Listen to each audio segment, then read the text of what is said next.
C'est un moment historique pour Erik Larsen et son Savage Dragon puisque Erik Larsen et Image Comics viennent de proposer et de sortir le 275e épisode, et oui, 275e numéro de la série culte de Erik Larsen qui évidemment continue sa belle histoire aux États-Unis mois après mois, année après année, et qui continue évidemment de remplir le cœur des fans de joie et d'action.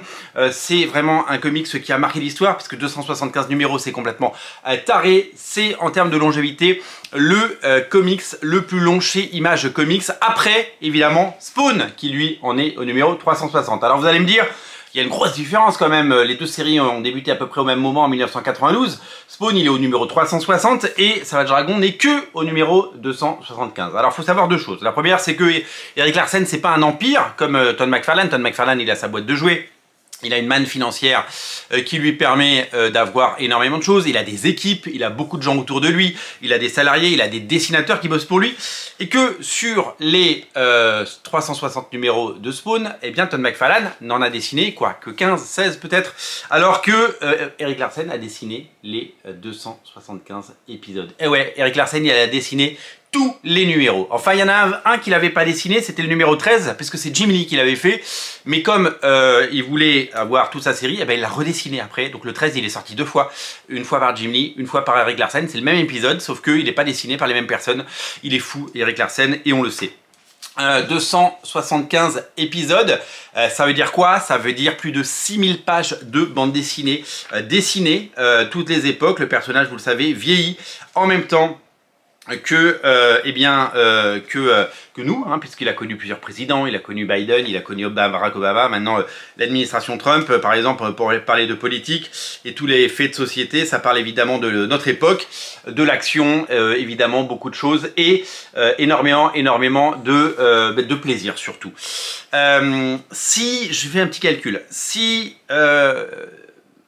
Erik Larsen avait dessiné un numéro par mois depuis 1992, eh bien, il devrait y avoir 396 épisodes. Donc, ça veut dire qu'il n'en a pas sorti tous les mois, mais il a fait d'autres choses à côté, vous le savez, puisqu'il a travaillé plusieurs fois pour Marvel, il est revenu sur Amazing Spider-Man dans les années 80, début des années 2000, il avait fait Defender, Nova, enfin voilà, il a fait plein d'autres choses à côté. Et puis, bah, c'est quand même un énorme travail, un énorme chantier que de bien dessiner autant de comics. Donc 275 épisodes sur 396 mois. Et c'est là qu'on se rend compte que Spawn, avec 360 numéros, eh ben, en 30 ans, il a raté que 30 mois d'édition, ce qui est taré quand on y pense. C'est une régularité complètement folle. C'est vrai qu'il y a des dizaines de dessinateurs qui se sont succédés sur Spawn, mais quand même, c'est exceptionnel. En tout cas, le seul dessinateur chez Image Comics à avoir fait dessiner et scénariser de 275 numéros, c'est bien entendu Erik Larsen, et ça fait super plaisir. Le numéro 100, le numéro de 275, il avait fait 100 pages. Pour les numéros, vous savez, aux États-Unis, on fête les 25. Le 25, c'est un milestone. On est content. Le 50, le 75, le 100, le 125, etc. Donc c'est pour ça que le 275, c'est un épisode spécial, parce que tous les 25 numéros, ils célèbrent ça. Et la grande tradition chez Erik Larsen, c'est de faire un numéro qui n'est pas un single issue, qui est un comics prestige format, dos carré, donc souple hein, toujours. C'est vendu 10 balles, 9,90. Il y a une histoire principale, toujours la suite de l'histoire principale de Erik Larsen, scénario et dessin. Et après, il y a plein de backups. Avec plein de choses, des histoires qui n'ont pas forcément grand chose à voir. Il publie des gens. Et puis là, il a décidé de rééditer deux comics que j'avais déjà. Donc je suis un petit peu déçu, notamment le Fantastic Comics.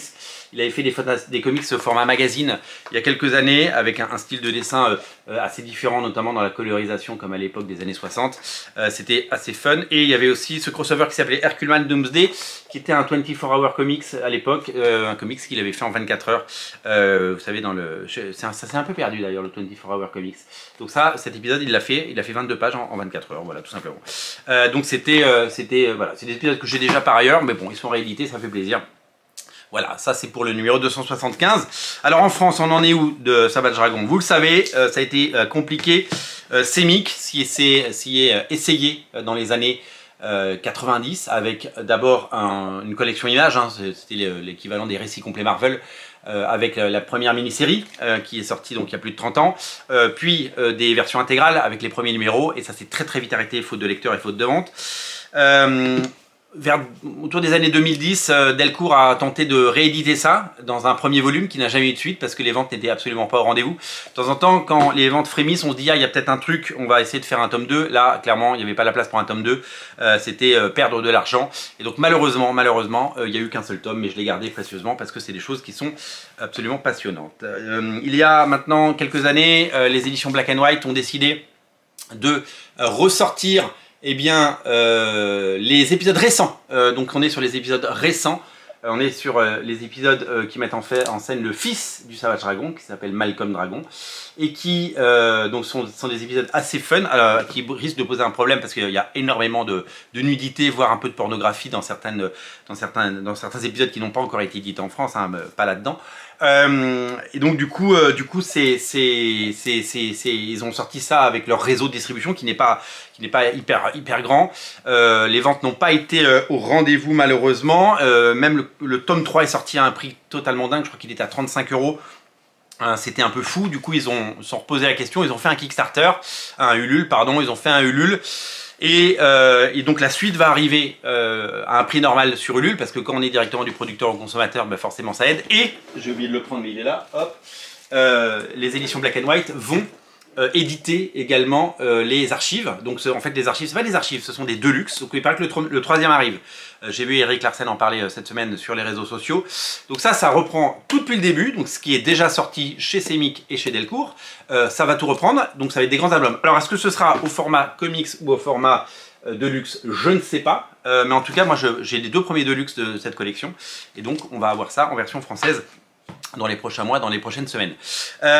Donc ça c'est super cool parce que le Savage Dragon c'est vraiment une série culte et c'est vraiment une série à découvrir. Et on se réjouit d'avoir ce tome 1 qui arrive et on se réjouit qu'il y ait d'autres campagnes à venir chez Black and White pour pouvoir nous proposer tout ça parce que c'est une série qui mérite d'exister en France. Voilà, joyeux anniversaire et bravo à Eric Larsen qui a évidemment réussi à faire 275 numéros. Quel travail, plus de 6000 pages je vous ai dit. C'est totalement taré quand on y pense et c'est véritablement un accomplissement. Bravo à lui, bravo à tous et moi je vous dis à très bientôt pour toujours plus de lecture et toujours plus de Savage Dragon. Merci d'être si nombreux à regarder ces émissions, merci d'être si nombreux à regarder Radio Comics et merci d'être si nombreux à vous abonner. Vous êtes de plus en plus nombreux à vous abonner pour ne rien rater. C'est un abonnement gratuit, hein, c'est pas un abonnement comme pour la collection Hachette ou pour votre journal de Mickey préféré. Non, c'est un abonnement, vous cliquez, vous vous abonnez, vous recevez les vidéos, regardez celles que vous voulez, selon vos goûts et vos envies. Merci à vous, merci à tous, on se reparle très bientôt. Bravo Eric Larsen, salut.